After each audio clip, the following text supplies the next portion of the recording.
Hey y'all, it's great to finally be back after what felt like an endless amount of visits to doctors and hospitals.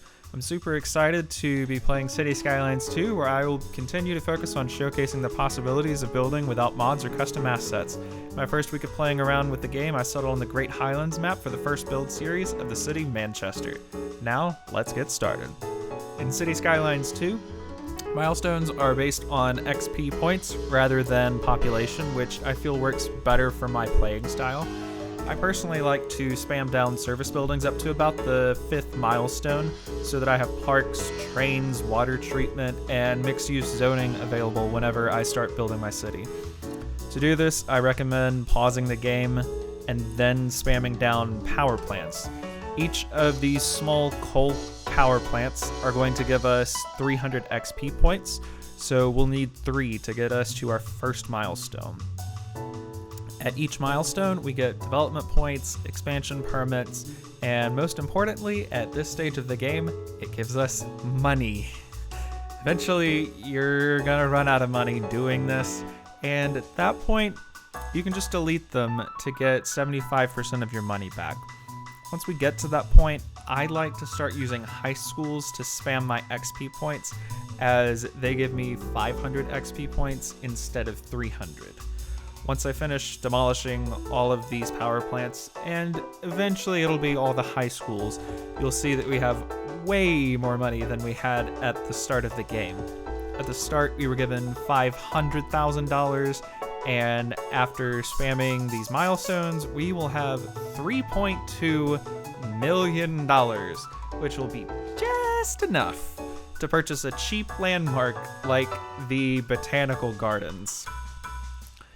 Now, I've got us up to the 5th milestone, and we're going to use all 25 of our expansion permits up to the north to start the city closer to the fertile land by the upper highway.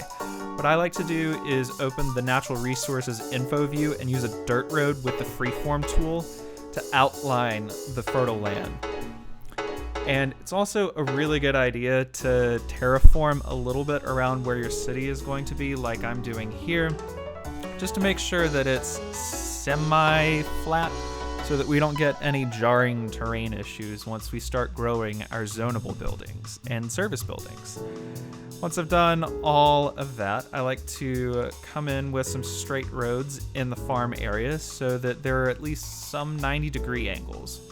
The farms that we place are drawn out with the area tool, and sometimes need to bring a road into the area like I'm doing right now so that you can fill that area entirely. I'm going to go ahead and get these farms built out in addition to our groundwater pumping station, water treatment plant, and an Atlanta-inspired interchange to connect our starting city to the outside world.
So here is the super complicated interchange that is inspired by the one I have to get off in Atlanta, specifically the intersection of 400 and 285. I left one farming area for when we unlock textile fiber farms.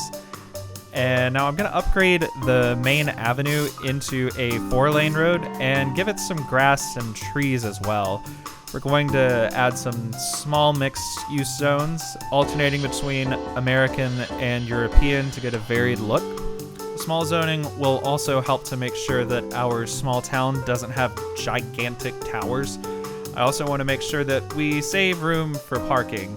I am an American after all, just in case the Fahrenheit temperature didn't give it away.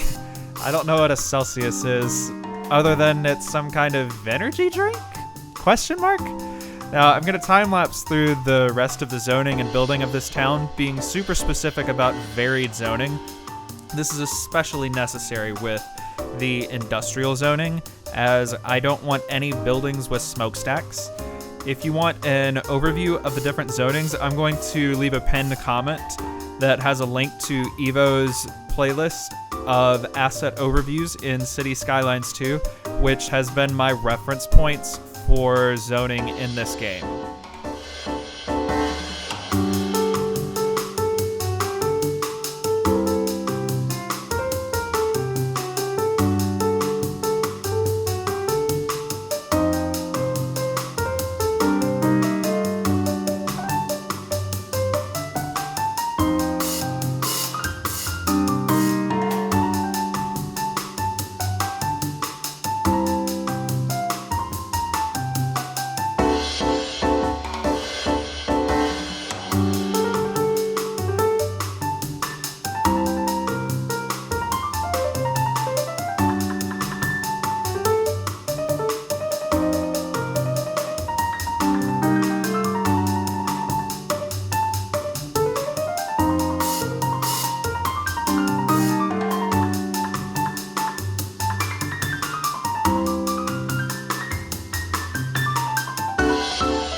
Alright, so we finished zoning everything out. This is the general framework of this small farm town that you can see in this shot. Now I'm going to hit play so that we can start to grow our growable buildings. And it's helpful to make sure that you use the 3-speed for the simulation because it takes forever for the buildings to grow in this game. Now, unfortunately, we are going to have to come and play whack-a-mole in the industrial zones to make sure that we do not get any smokestacks with the buildings that grow in. This is especially necessary because the smokestacks are going to produce air pollution that's going to blow towards the south, where the city will be expanding to in future episodes. Next episode, we're probably going to see some forestry industry, probably going to configure a rail network as well, and that's going to be challenging on this map because of grading. Now for some YouTube magic to get through the whack-a-mole and spawning of buildings. And it is now fall in the city of Manchester. And check out all of these beautiful leaves. Now, I must say that 48 degrees where I live in Atlanta is almost considered a snow day because our summers are really hot. Like, I'm happy if it's only 90 degrees outside, especially with the humidity of the southern United States. I really like that we have a light version of the forestry brush built into the game, and that helped me get these dense forests planted around the beltway to help disperse some of the noise pollution. Hit level 6, which enabled us to place the textile fiber farms, which is apparently the same color as vegetables and wheat. We also unlocked the rock music mansion, which is placed over here. Pop music mansion is also available, and we will likely place it in a future episode. We do have some asset repetition, which we can likely fix when asset packs are available, but I can't get over how much more realistic these assets are compared to the low density residential assets in the base game of CS1, which I rarely used in favor of content creator packs like European Suburbia. You can see that our specific zoning did result in very few smokestacks, which will be helpful in controlling air pollution. And hopefully in the future, we will get some new schools, hospitals, etc. with different themes so that we can get variations in our service buildings. Thank you so much for watching, and if you haven't already, please go ahead and like and subscribe to the channel. Hit the bell to get updates on when next videos are released. I know my graphics are about as smooth as a cactus, but anyways, here is a brief city tour.